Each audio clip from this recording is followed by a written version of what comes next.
Bismillahirrahmanirrahim. Assalamualaikum warahmatullahi wabarakatuh.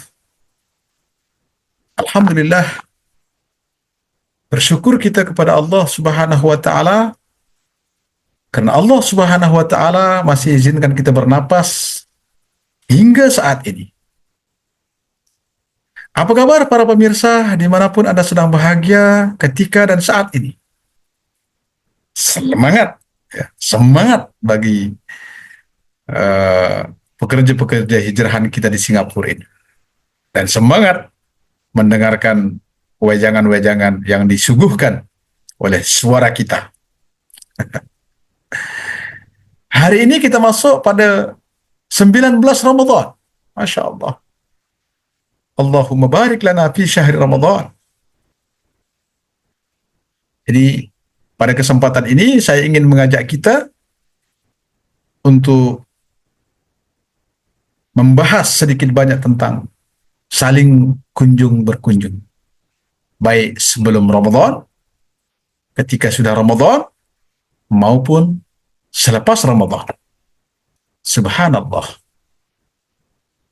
Jadi kunjung-mengunjung ini pun juga termasuk salah satu cara kita untuk mengeratkan hubungan tali silaturahmi. Dan tentu pahalanya besar. Sebelum kita membahas, berselawatlah kita kepada baginda Nabi sallallahu alaihi wasallam. Allahumma salli ala sayyidina Muhammad. Allahumma salli ala sayyidina Muhammad. Allahumma salli ala sayyidina Muhammad. Jadi para pemirsa yang dirahmati Allah Subhanahu wa taala, teruslah kita dalam naungan Allah Subhanahu wa taala. Jadi kita membahas tentang keutamaan keutamaan berkunjung mengunjung, insyaallah.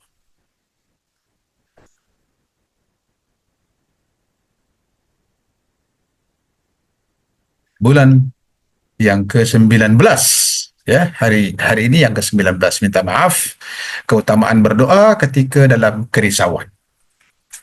Jadi para pemirsa yang dirahmati Allah Subhanahu wa taala, tentulah kita pernah merasakan kerisauan, kesedihan, apalagi kalau kita berada di negara orang lain, ya, resah, risau ketika kita mendapat berita daripada keluarga kita di kampung umpamanya. Maka Rasulullah Shallallahu Alaihi Wasallam mengajarkan kita doa. Nah, ini keutamaan berdoa ketika dalam kerisauan. A'udzubillahi minasyaitonir rajim, ya, jika masuk waktu pagi dan sore. Nah, ini pun juga kalau kita banyak hutang, ya, insyaallah hutang kita juga boleh lengsai. Ya.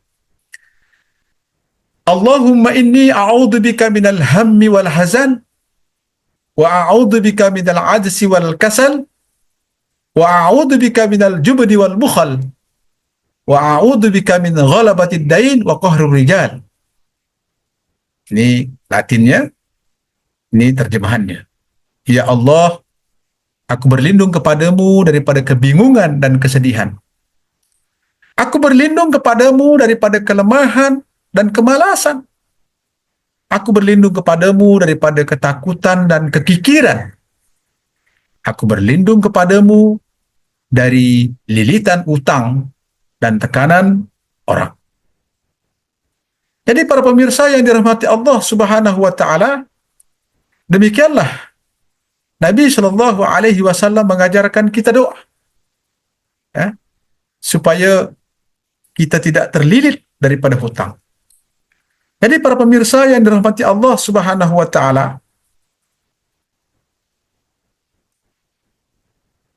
jadi para pemirsa yang dirahmati Allah Subhanahu wa taala, daripada Abu Sa'id Al-Khudri radhiyallahu anhu katanya, Rasulullah sallallahu alaihi wasallam telah masuk ke masjid. Ini sebabul wurud daripada hadis ini. Tiba-tiba terdapat seorang sahabat bernama Abu Umamah. Siapa namanya?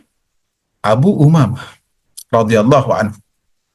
Beliau sedang duduk di masjid.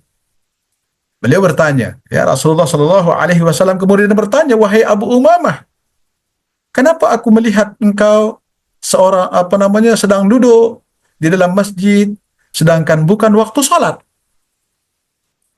Abu Umamah menjawab, ya, kerisauan dan hutang yang menyelubungiku, wahai Rasulullah. Rasulullah menjawab, mahukah kamu aku ajarkan kepada kamu satu doa? Jika kamu membacanya, Allah akan menghilangkan rasa risaumu dan menyelesaikan hutangmu. Maknanya menyelesaikan hutang. Abu Umamah menjawab, sudah tentu ya Rasulullah.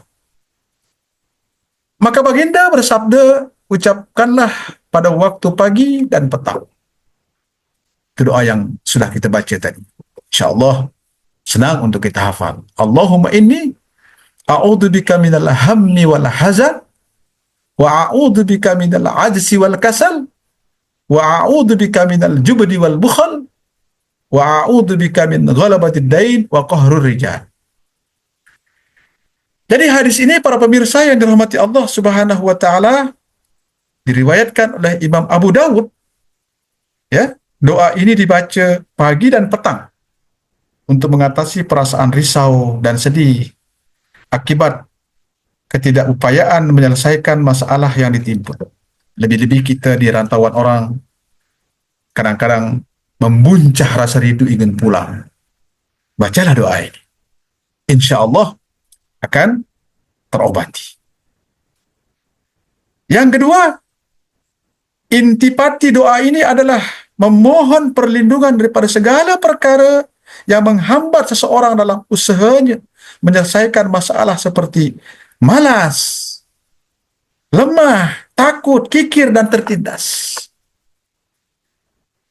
Almarhum B.J. Habibie pernah bilang,